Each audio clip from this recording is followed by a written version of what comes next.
వీర్యం కరవావహై తేజస్వినావధీతమస్తు మా విద్విషావహై. ఓం శాంతి శాంతి శాంతి. మన ఏవ మనుష్యానాం కారణం.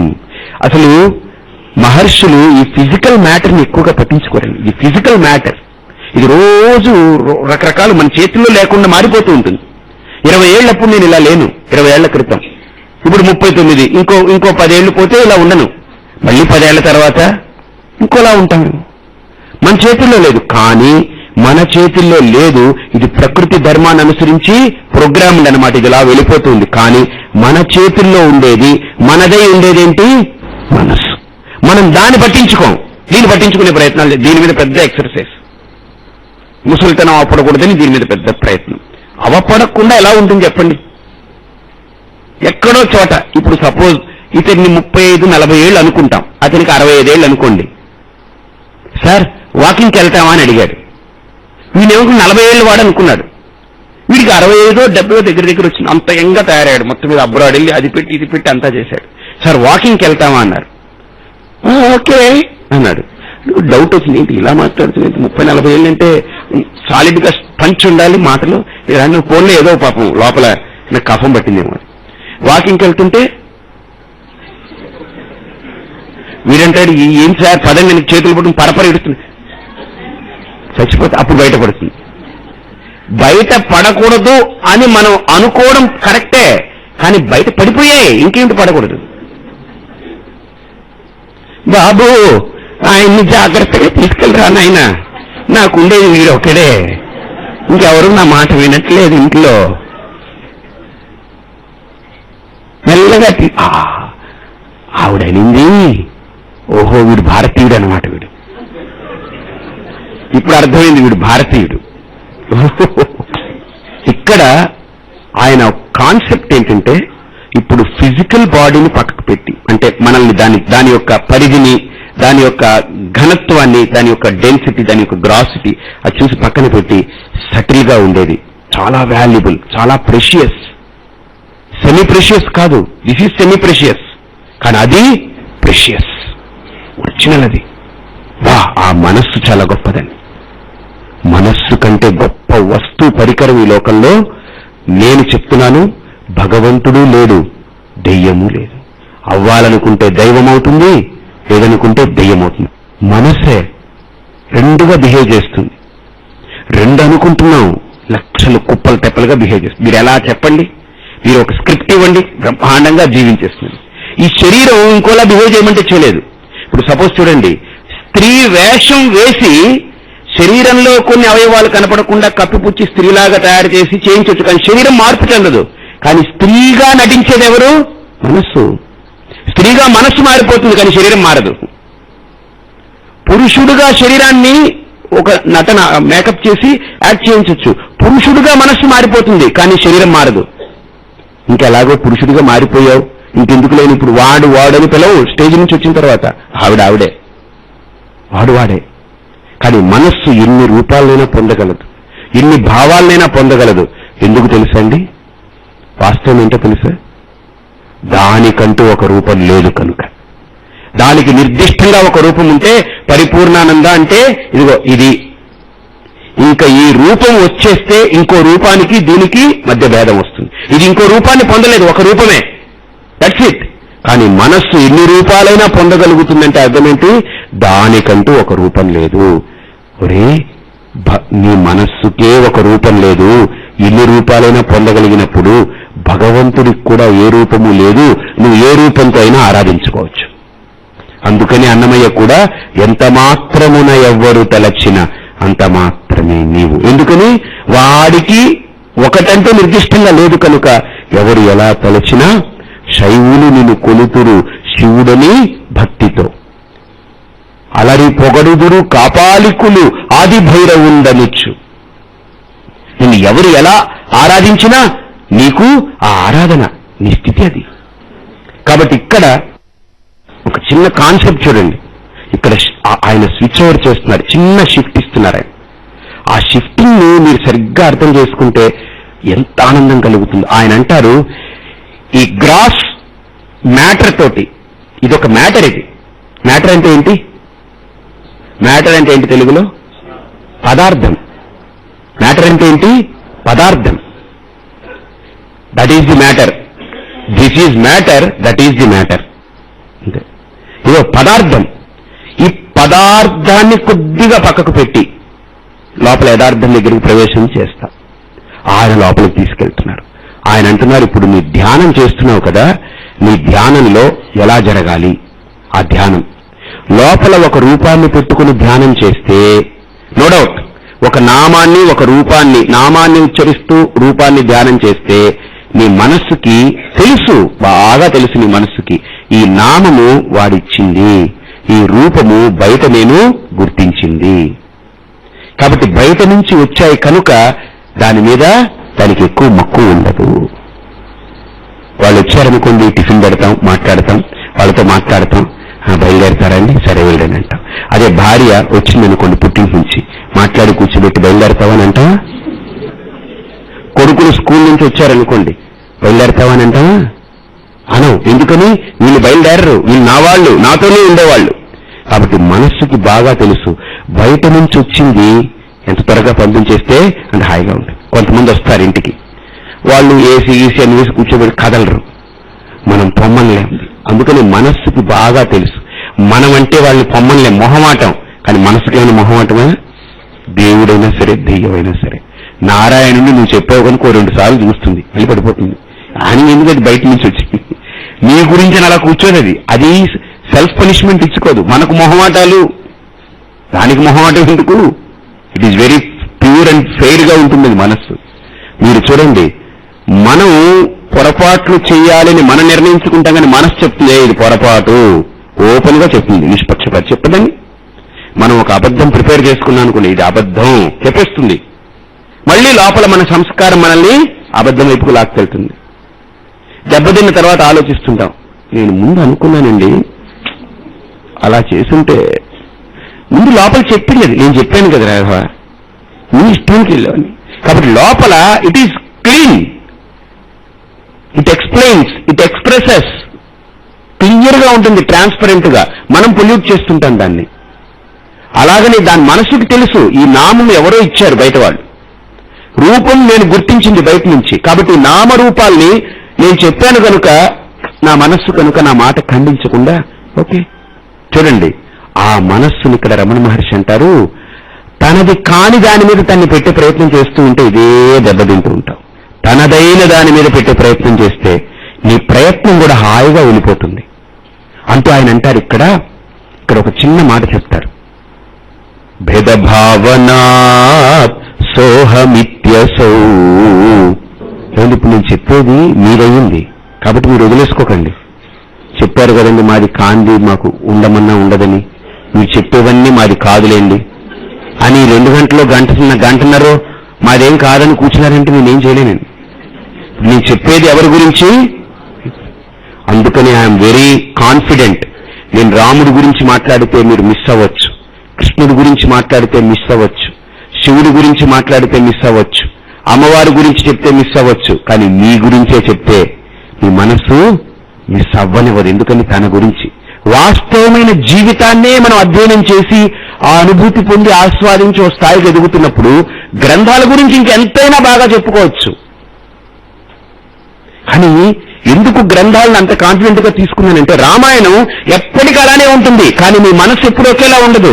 మారిపోయే మనస్సు గురించే మనం కనిపెట్టగలిగినప్పుడు మార్పు చెందకుండా ఉండే గ్రంథం గురించి ఇంకెంతైనా చెప్పుకోవచ్చు. రామాయణం మీరు ఈ రోజు చెప్తున్నాం కనుకని రామాయణంలో 2 పేజీలు మారిపోయి ఇంకో కొత్త పేజీలు రావడం, భగవద్గీతను 2 పేజీలు కొత్తవి మారిపోయి 2 కొత్త పేజీలు ఉండదు. ఆ రామాయణం 24,000 శ్లోకాలే.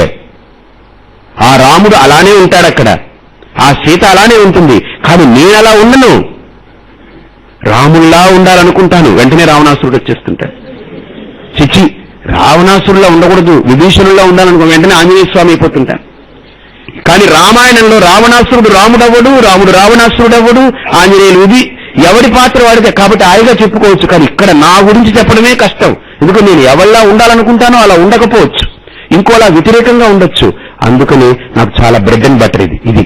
కాబట్టి నేను దాన్ని ఎక్కువ దాన్ని రబ్ చేయను. అది ఈజీ ఆస్పెక్ట్, అది చాలా నీట్గా హ్యాండిల్ చేయొచ్చు. అది ఎమోషనల్ ఆస్పెక్ట్స్ చాలా నీట్గా ప్రజెంట్ చేయొచ్చు. కానీ ఇది ఇంటలెక్చువల్ ఆస్పెక్ట్. ఇది బుద్ధిని ఉపయోగించి, బుద్ధిని తెరిచిపెట్టి, మిడిల్లో అబ్లాంగేటా కాదా, ఆ స్కల్, ఆ టెంక ఉంది కదా, ఆ టెంకను ఓపెన్ చేసి దాంట్లో గుజ్జు గుజ్జుగా ఉంటుంది, నజ్జు నజ్జుగా, దాన్ని ఓపెన్ చేసి దాంట్లో కనపడని క్రిములతోటి పోరాడాలి. కాబట్టి ఇక్కడ ఆలోచించండి, మనల్ని ఆ సటిలిటీకి, ఆ సాధనకి తీసుకెళ్తున్నారు. ఆయన ఈ శ్లోకంలో చాలా ఎక్సలెంట్ గా చెప్తారండి. భేదభావనా సోహమిత్యసౌ భావనాభిదా పావనీమత. ఆయన అంటారు, ఒక రూపాన్ని, బయట నుంచి గుర్తించిన రూపాన్ని, బయట ఎవరో ఇచ్చినటువంటి ఆ నామాన్ని, నామరూపాల్ని నీ మనస్సు వాటిని గెస్టులుగానే ట్రీట్ చేస్తాయి. ఎంత త్వరగా వాటిని పంపించాలా అనే ప్రయత్నం చేస్తాయి. అవునా? త్వరగా సాగనంపేయాలని చూస్తాయి. ఒకవేళ నువ్వు ప్రయత్నపూర్వకంగా దాన్ని పెట్టే ప్రయత్నం చేశావనుకో, నీ మనసైనా పక్కకు తప్పుకుంటుంటుంది. ధ్యానంలో జరిగే ఇదే సమస్య. నాకు కాన్సంట్రేషన్ ఉండట్లేదండి అంటారు. కాన్సంట్రేషన్ వస్తుంది. ఎలా చెప్పినా, ఒక మంచి ఇష్టమైన షాప్కి వెళ్ళారు ఒక ఆవిడ, చీరల షాప్. అక్కడ ఇంట్లో అత్తగారు గుర్తుకు రావట్లేదు, మామగారు గుర్తుకు రావట్లేదు, కోడలు గుర్తుకు రావట్లేదు, మనవడు గుర్తుకు రావట్లేదు, ఎవ్వరు గుర్తుకు రావట్లేదు. ఆ చీర మీద మనసు పెట్టి, అబ్బా ఈ మామిడి పిందులండి ప్రింట్ చాలా బాగుంది, ఈ పళ్ళు చాలా బాగుంది. ఆవిడ చూస్తున్నప్పుడు ఆ చీరను ప్రతి అణువు ఎంజాయ్ చేస్తూ, అప్రిషియేట్ చేస్తున్నప్పుడు ఇవేమి ఎందుకు గుర్తుకు రావట్లేదు? మీ కాన్సన్ట్రేషన్ ఎందుకు డీవియేట్ అవ్వట్లేదు? చెప్పండి, ఎందుకు అవ్వట్లేదు? టెక్నిక్ ఉంది అక్కడ, అందుకని అడుగుతున్నాను. ఎందుకు? దాన్ని ఇష్టపడుతున్నాం. మనస్సు, అదే మాట మీకు చెప్తున్నాను, నా మనస్సుకి ఇష్టమైతే నిలబెట్టుకుంటుంది. నాకు సపోజ్ మీరు ఏదో మీతో మాట్లాడాలి, మీతో మాట్లాడితే సంథింగ్ ఏదో తెలుస్తుంది, ఇష్టం ఉందనుకోండి, ఆ వ్యక్తిని పట్టుకుని వదలం. మనం కొద్దిసేపు కూర్చోండి, కొద్దిసేపు ఉండే ఎదురులేండి, కంగారు ఏంటంట. వీడు అలర్జీ ఫెలో అనుకోండి, వీడు రాగానే మనకు అనిపిస్తూ ఉంటుంది. కాబట్టి ఇప్పుడు ధ్యానంలో చీర మీద కుదిరిన నిలకడ ధ్యానంలో దేవుడి మీద మీకు కుదరట్లేదంటే, ఆఫ్ట్రాల్ చీర మీద ఉన్న మోజు దేవుడి మీద మనకు లేదు. సింపుల్ ఫ్యాక్ట్ అది. You cannot reject it. చీర మీద ఉన్న మోజు దేవుడి మీద ఉండలేదు, అందుకని ధ్యానం కుదరట్లేదండి అంటున్నాం. అదే మనం ఇష్టపడ్డాం అనుకోండి, కుదిరిపోతుంది అక్కడ. కానీ ఇక్కడ రమణ మహర్షి అంటారు, ఒకవేళ కృష్ణుడి మీద నాకు ఇష్టమే, నో డౌట్, కృష్ణుడు అంటే నాకు ఇష్టం. ఇక్కడ ఆయన ఇంకొక స్టెప్ పెంచుతున్నారు. చూడండి, ఇన్ని టెక్నిక్స్ మీకు అందిస్తున్నాం. కృష్ణుడు అంటే నాకు ఇష్టం, లోపల కృష్ణుడిని పెట్టుకున్నాను, ధ్యానం చేస్తున్నాను, ఓం నమో భగవతే వాసుదేవాయ నామం. కానీ మీకు ఇష్టమైన 24 గంటలు ఉండిపోదు. మ్యాక్సిమం మీరు బాగా ప్రయత్నం చేస్తే అన్డీవియేటెడ్ గా, సిన్సియర్ గా చెప్పాలంటే 2 నిమిషాలు, మ్యాక్సిమం 3 నిమిషాలు. ఇంకా తర్వాత మెల్లగా చదిరిపోతుంది. మళ్ళీ కళ్ళు తెరుస్తాం, బయటికి రాగానే ఒక పువ్వు కనిపిస్తుంది. మళ్ళీ దేవుడిగా తెరుచుకుని బయటకు వస్తాం, భార్య కనిపిస్తుంది. మళ్ళీ ఆ ప్లేట్ మీద ఇడ్లీ కనిపిస్తుంది. ఇవన్నీ కనిపిస్తాయి. చూడండి, ఇక్కడ రమణ మహర్షి అంటున్నారు, ఒక్క పాయింట్ ఆలోచన చేయమంటున్నారు. ధ్యానం చేసేటప్పుడు 2 నిమిషాలు కృష్ణుడు మీకు కనిపించాడు, కళ్ళు తెరిచావు, పువ్వు కనిపించింది, బయటకు వచ్చావు, భార్య కనిపించింది, ప్లేట్ దగ్గరికి వెళ్ళి కూర్చున్నావు, ఇడ్లీ కనిపించింది. అంటే మీ మనస్సులో కృష్ణుడు కనిపించాడు, పువ్వు కనిపించింది, భార్య కనిపించింది, ఇడ్లీ కనిపించింది. అన్నిట్లో ఏం తేడా ఉంది? కృష్ణుడు కూడా నీకు ఒక పదార్థమైపోయాడు, ఒక వస్తువు అయిపోయాడు. అందుకని కృష్ణుడు కూడా ఒక పదార్థం ఎప్పుడైతే అయిపోయాడో నాకంటే వేరైపోయాడు కనుక నేను పర్మనెంట్ గా అట్టు పెట్టుకునే పరిస్థితి ఉండదు. ఎలాగైతే భార్యను చూస్తాను, ఓకే ఆఫీస్కి వెళ్తున్నాను, బయటకు వెళ్ళిన తర్వాత అక్కడ దఫేదార్ వస్తాడు, లేదా ఒక వాటర్ బాయ్ వస్తాడు, మారిపోతుంటారు. ఇలా ఒక రోజు ఉదయం మేల్కొంది మొదలు రాత్రి పడుకునేదాకా మనస్సు ఒక్కదాని మీద ఉండిపోదు. అలాగా ఒక్కదాని మీద ఉండిపోదు. ఒక్కదాని మీద కనుక ఉండిపోతే ఇక యాక్టివిటీ ఉండదు, స్తబ్దుడైపోతాడు, మనిషి జడమైపోతాడు. చూడండి, భార్య గురించి ఆలోచిస్తూ ఉన్నాడనుకోండి, ఫైల్ కనపడవు, ఏం కనపడవు, అలా కూర్చుని ఉంటాడు. ఎవరైనా వీళ్ళు ఏమిటండి అలా ఉన్నారు సార్ అంటే, ఏం లేదండి. వాళ్ళు ఆ ఈజినెస్ ఉండదు, బికాస్ ఒక్క దాంతో ఉండిపోయాడు లోపల. మనిషి ఉదయం లేచింది మొదలు పడుకునేదాకా ఒక్క విషయంతో స్టక్ అయిపోతే ఇంకా వ్యవహారం జరగదు. అందుకనే రమణ మహర్షి అంటారు, అలా ఏమైనా ఉండిపోతుందా? నో. అలా ఒక్క విషయంతో మనసు అలా ఇరుక్కుపోయి ఉండిపోయేది ఉండదు, కుదరదు. మనస్సు బండ కాదు. ఇప్పుడు టీవీ చూస్తూ ఉంటాం, మనం టీవీ చూస్తూ ఉంటాం కదండి. టీవీ చూస్తూ ఉన్నప్పుడు, వీడియో పెట్టి చూస్తున్నప్పుడు, ఇలా మాట్లాడుతున్నప్పుడు నేను ఇలా ఏదో అంటుంటాను. పాజ్ అని నొక్కారనుకోండి, స్టిల్ అని నొక్కారనుకోండి,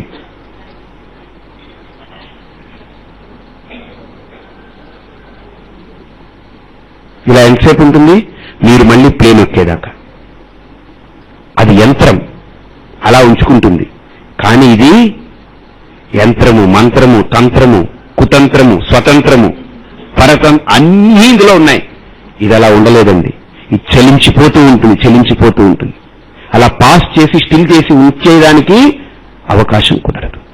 అందుకని ఇక్కడ రమణ మహర్షి అంటున్నారు, ఒక భగవంతుణ్ణి కూడా మిగతా వస్తువుల్లా నువ్వు ఒక వస్తువుగా వాడిని తీసుకొచ్చి నీ మనసుకు అప్పచెప్తే మనసు యాక్సెప్ట్ చేయదు.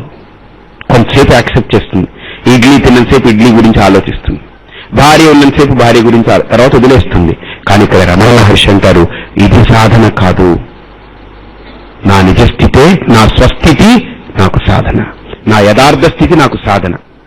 ఆ యథార్థ స్థితికి వెళ్ళాలంటే ఇక్కడ అంటారు, భేద భావనాత్ సోహమిత్యసౌ అభిదాభావన పావనీమత. ఒక్క స్టెప్ ముందుకు తీసుకెళ్లారు. ఇంకా ఏమంటున్నారనంటే, నేను వేరు దేవుడు వేరు అన్నప్పుడు ఆ వేర్పాటుతనం దేవుణ్ణి నన్ను దూరం చేస్తూనే ఉంటుంది. మళ్ళీ సాయంత్రం అంతా అయిపోయిన తర్వాత వచ్చి స్నానం చేసి బట్టలు కట్టుకుని మళ్ళీ దేవుడి దగ్గరికి వెళ్తాం. మళ్ళీ పూజ గది నుంచి బయటికి రాగానే వేరైపోతాం. బికాస్ నేను వేరు, దేవుడు వేరు. కాబట్టి నిజమైన భక్తుడు దైవాన్ని తన నుండి వేరు చేసుకునేదానికి ఇష్టపడడు. అది నిజమైన భక్తి కాదు, అది బలీయమైన భక్తి కాదు, అది దుర్బలమైన భక్తి, అది సద్బలమైన భక్తి కాదు. దైవము నా నుండి వేరైతే ఇక నాలో భక్తుడు ఉండడు, నా భక్తికి అర్థం లేదు. ఆ భక్తి కూడా it becomes N act of devotion. It is not a pure devotion. అన్నం తింటున్నాను, పూజ చేస్తున్నాను, పడుకుంటున్నాను, జపం చేస్తున్నాను, ఎలాగైతే శరీరంతో కొన్ని క్రియలు చేస్తున్నానో అక్కడ కూడా దేవుడికి కూడా శారీరకంగా కొన్ని క్రియలు చేశాను, అంతే. భక్తి కాదు. ఆంతరంగికంగా ఇది లేదు, ఆ అనుభూతి లేదు. జస్ట్ ఒక క్రియ వరకే పరిమితమైంది. అందుకని ఇక్కడ రమణ మహర్షి అంటారు, సహా అతడు, అహం నేను. సోహం అంటే ఎన్ని అర్థాలు ఉన్నాయో చూడండి. అందరూ సోహం ధ్యానం చేయండి, సోహం ధ్యానం చేయండి అంటారు. వీళ్ళేంటి సోహం మీద సోహం,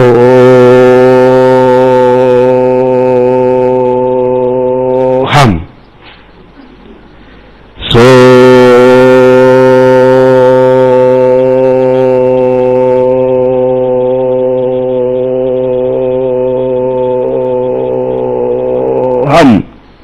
ఈ హమ్మింగ్ ఆకరణ ఎందుకు వస్తుందంటే ఇంక ఉండబట్టలేక.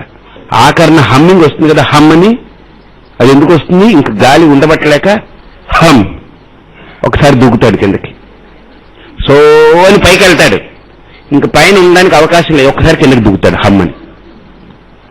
సోహం అనేది గొప్ప మంత్రం అండి, అది బ్రహ్మాస్త్రం. అది చెప్తాను మీకు. సోహం అంటే సహా అతడు, అహం నేను. ఈ ప్రకృతిలో రెండే ఉన్నాయి, నేను ఆ పరమాత్మ. అంటే మిగతా మూడో దాన్ని పడేశాడు వీడు. మూడోది ఏంటంటే ప్రకృతి, మ్యాటర్. ఈ మ్యాటర్ ఏంటి? ఘన పదార్థం, దానికి ఉనికి లేదు, జడం. జడాన్ని పడేశాడు. ఇక్కడ ఉండేది రెండే, ఏంటి? ఈ ప్రకృతిని తయారు చేసిన ఆ పరమాత్మ, అలాగనే ఈ పదార్థంలో ఉండే నేను. ఇద్దరే ఉన్నప్పుడు ఈ పదార్థము నాకు తెలుసు, ఇది మ్యాటర్. అలానే బయట ఉన్న ప్రకృతి మ్యాటర్. ఈ మ్యాటర్ రెండింటిని తొలగిస్తే ఈ పదార్థంలో ఉండే ఈ ఉనికి నేను అనేది, ఈ ప్రకృతిని తయారు చేసిన పరమాత్మ ఇద్దరే ఉంటారు. అందుకనే సోహం. ఆ సోహం అనే మంత్రంలో ప్రకృతి పడిపోయింది. మూడున్నాయి, ప్రకృతి, పరమాత్మ, జీవాత్మ, ముగ్గురున్నారు. ఇప్పుడు ఈ సోహం అనే మంత్రంలో ప్రకృతి పడిపోయింది, ఇంకా పరమాత్మ, జీవాత్మ ఇద్దరే ఉన్నారు. అందుకనే ఒక శ్లోకం, మనకు తత్వం ఒకటి ఉంది, ఒక తత్వం ఉంటుంది, గ్రామీణ భాషలో ఉంటుంది. ఆ తత్వం ఏం తెలుసా తెలుగులో? ఆత్మ సత్యమైతే పరమాత్మ సత్యమూరా, పరమాత్మ సత్యమైతే జీవాత్మ సత్యమూరా. అసలు ఈ పదం విచారణ చేయండి. ఆత్మ సత్యమైతే పరమాత్మ సత్యమూరా, పరమాత్మ సత్యమైతే జీవాత్మ సత్యము. ఇన్ని సత్యాలు ఉంటాయండి. అబద్ధాలు ఎన్నైనా ఉంటాయి, సత్యం ఒకటే. 2 2 4 అది సత్యం. అబద్ధాలు మీరు 3 అనండి, లేకపోతే 5 అనండి, 3.5 అనండి, 4 10 అనండి, లేకపోతే 3 50 అనండి. మీరు ఎన్ని అనుకున్నా 4 కంటే అన్యమైనవన్నీ అసత్యాలే. 4 ఒక్కటే సత్యం. అలానే సత్యం ఎప్పుడు ఒక్కటే ఉంటుంది. ఆ ఒకటిని విడిచిపెడితే అన్ని అసత్యాలే. అందుకనే నిజం మాట్లాడాలనుకుంటే ఒకటే మాట మాట్లాడతాడు వాడు. అబద్ధాలు ఎన్నైనా కల్పిస్తూ పోతుంటాం మనం. అబద్ధాలే కల్పించగలిగింది అబద్ధాలు. నిజాన్ని సృష్టించలేం. అబద్ధాన్ని సృష్టించవచ్చు. అబద్ధానికి సృష్టి ఉంటుంది, లయం ఉంటుంది, కానీ నిజానికి సృష్టించబడనిది నిజం, అది వాస్తవం. అలాగనే ఆత్మ ఒకటి, పరమాత్మ ఒకటి, జీవాత్మ ఒకటి. ఎన్ని సత్యాలైతే ఇన్ని సత్యాలు ఉంటాయా? ఒక్కటే సత్యం అవ్వాలి. అందుకనే ఆత్మ అన్న, పరమాత్మ అన్న, జీవాత్మ అన్న ఒకటే. ఆ తాత్వికత చెప్తుంది. మరి ఇన్ని భేదాలు ఎందుకు కనిపిస్తున్నాయండి? గట్టుకు వంకరలున్నవి కాని నీటికి వంకరలున్నాయా? ఆవుకు రంగులు ఉన్నవి కాని పాలకు రంగులు ఉన్నాయా? బయట కనిపించే నల్లావు, కర్రావు పాలు పితికారు గిన్నెలో. ఎర్రగా ఉందో కావు, దాని పాలు పితికారు. తెల్లగా ఉందో కావు, దాని పాలు పితికారు. ఇప్పుడు ఆ పాలు వేరు చేసి చూపించండి. ఆవుల్ని వేరుగా చూస్తాం బయట. అలానే మీ కంటితో, చేతితో పాలు, ఈ కర్రావు పాలు కింద ఉందండి, తెల్లవ పాలు పై ఉందండి, ఎర్రావు పాలు వేరు చేయలేం. అలాగనే జీవాత్మ, పరమాత్మ అని రెండుగా కనిపిస్తుంది, కానీ దాని మూలంలోకి వెళితే ఉండేది ఆత్మ చైతన్యం ఒక్కటే. అది వెళ్ళకపోవడం వల్ల రకరకాలుగా కనిపిస్తున్నాయి. ఆ స్థితికి లోపలికి వెళ్ళకపోవడం వల్ల మనం బయటే ఉన్నాం కాబట్టి 2 రకాలుగా కనిపిస్తున్నాయి. స్వామి, మరి 2 రకాలుగా కనిపించేది తప్పంటారా? ఎస్, అది దృష్టి దోషమే. అది ఎందులో దోషం? దృష్టి దోషం. నేను ఒక చిన్న క్వశ్చన్ చేస్తాను. ఇప్పుడు కళ్ళు బాగానే కనిపిస్తున్నాయి నాకు. ఈ కళ్ళు మూసుకున్నాను, మీరే కనిపిస్తున్నారు కదా. ఈ కళ్ళు మూసుకున్నాను, మీరొక్కరే కనిపిస్తున్నారు కదా. ఈ కన్ను మూసుకున్నాను, మీరొక్కరే కదా కనిపిస్తున్నారు. ఇప్పుడు ఒక్క కన్నుతో చూసినా మీరొక్కరే కనిపిస్తున్నారు. ఈ కన్నుతో చూసినా, ఇంకో కన్ను మూసినా మీరొక్కరే కనిపిస్తున్నారు. ఇప్పుడు 2 కళ్ళు ఓపెన్ చేశాను. ఒక్క కన్నుతో చూస్తే స్వామి ఒక్కళ్ళు కనిపిస్తారు, 2 కళ్ళతో చూస్తే అదే వ్యక్తి ఇద్దరుగా కనపడతారా? చెప్పండి. ఒకవేళ ఇద్దరుగా కనపడితే మనకు సమస్యే లేదు. ఇప్పుడు నేను అక్కర్లేదనుకోండి, ఇంకో కన్నుతో ఇంకొన్ని చూసి ఆయన పెట్టుకుంటారు. ఒక్క కన్నుతో చూస్తే ఒక్కడే, 2 కళ్ళు ఓపెన్ చేస్తే ఇద్దరుగా లేరు, ఒక్కడే ఉన్నాడు. నువ్వు 2 కళ్ళు తెరిచావని ఇద్దరు అవ్వడానికి లేదు, అక్కడ ఒకటే ఉంటుంది. నువ్వు 1 కన్నుతో చూసినా ఒకడే, 2 కళ్ళతో. అలాంటప్పుడు 2 కళ్ళు ఎందుకండి? ఒకటే కన్ను పెడితే పోలే? పెట్టి చూడండి, ఎవరికైనా ఊహించకుండా ఒకటే కన్ను ఇక్కడ పెట్టి చూడండి. వాడు ఒకటే కన్ను ఇలా మధ్యలో ఇలా తెరుస్తుంటాడు, ఇది తెరవడు ఇక్కడ తెరుస్తుంటాడు. ఎలా ఉంటుంది? ఇది పెట్టడంలో కూడా చాలా ఆంతర్యం ఉంది. ఒక విషయాన్ని మనం చూస్తున్నప్పుడండి, ఈ కన్ను కొన్ని కోణాలను చూపిస్తుంది, ఈ కన్ను మరో కొన్ని కోణాలను చూపిస్తుంది. ఈ 2 కళ్ళు పరిపూర్ణంగా ఆ అంశాన్ని చూపిస్తుంది. ఒక కన్నుతో చూసినప్పుడు చూడండి, ఈ కోణం చూస్తాం, మళ్ళీ ఈ కోణం చూడాలంటే స్ట్రెయిన్ అవుతాం, తొందరగా కళ్ళు పాడైపోతాయి. అందుకని ఒక్క కన్నే పనిచేసేవాడికి 2వ కన్ను పనిచేయనప్పుడు స్ట్రెయిన్ అయిపోతుంటాడు, హెడేక్ వస్తుంటుంది. ఎందుకని? ఎక్కువ ఒత్తిడి కన్ను మీద ఉంటుంది. మనకు హెడేక్ రాకుండా హాయిగా భగవంతుడు 2 కళ్ళు అందుకే పెట్టాడు. వాడు తెలివి తక్కువ వాడేంటండి వాడు. ఎంత అర్థవంతంగా ఉంది ప్రకృతి. ఒక్కటే పెట్టుంటే వాడికి ప్రోడక్ట్స్ మిగిలిపోయేది, ఎక్కువ ఖర్చు ఉండదు. 2 కళ్ళు చేయక్కర్లేదు, ఒకటే పెట్టి పంపించవచ్చు. కానీ వాడు మన సౌలభ్యం కోసం పెట్టాడు అది. ఇప్పుడు 2 కళ్ళు ఉన్నాయి కదా అని ఒకటే దాన్ని 2గా చూస్తానండి అని అంటే కుదరదు. ఒక్కటే రెండు కళ్ళుతో చూసినా ఒకటే. రెండు కళ్ళు మీద ఇంకో రెండు కళ్ళు వేసుకున్నా, ఇప్పుడు అద్దాలు వేసుకున్నా, నాలుగు కనపడతాయండి? ఒక్కటే కనపడుతుంది. అలాగని ఇక్కడ కూడా జీవాత్మ పరమాత్మ అనే రెండుగా మనకెందుకు కనిపిస్తుందనంటే దృష్టి దోషం. మీకు ఒక లైవ్ ఎగ్జాంపుల్ ఇస్తాను. ఇదే కన్ను మీది ఇలా అనండి, ఏదైనా ఒక చెయ్యి ఇలా దగ్గర పెట్టుకుని ఇలా అనండి, రెండు వేళ్లు కనిపిస్తాయి. మీ కంటిని కొద్దిగా నొక్కి ఇలాగా ఈ కింద రెప్పని ఇలా మీ ఎదురుగుండా ఒక వేలు పెట్టుకుంది, ఒక్క వేలే కదా, దీన్ని ఇలా నొక్కండి, 2 వేలు కనిపిస్తుంది. అంటే ఉండేది ఒకటే. నా కంటిని కొద్దిగా కనుక నేను వాస్తవంగా ఉండే నేత్ర దృష్టిని కొద్దిగా అడ్డుపరిస్తే, కొద్దిగా మార్పు చేస్తే 2గా కనిపిస్తుంది. అలాగనే ఉండేది ఒకటే అఖండ చైతన్యం, ఆత్మ చైతన్యం. ఏదో నా దృష్టిని అడ్డుపరిచి 2గా చూపిస్తుంది. ఆ భేదం ఎందుకు వచ్చింది? అందుకని ఆ తత్వం ఉంటుంది, ఆత్మ సత్యమైతే పరమాత్మ సత్యమౌరా, పరమాత్మ సత్యమైతే జీవాత్మ సత్యమౌరా.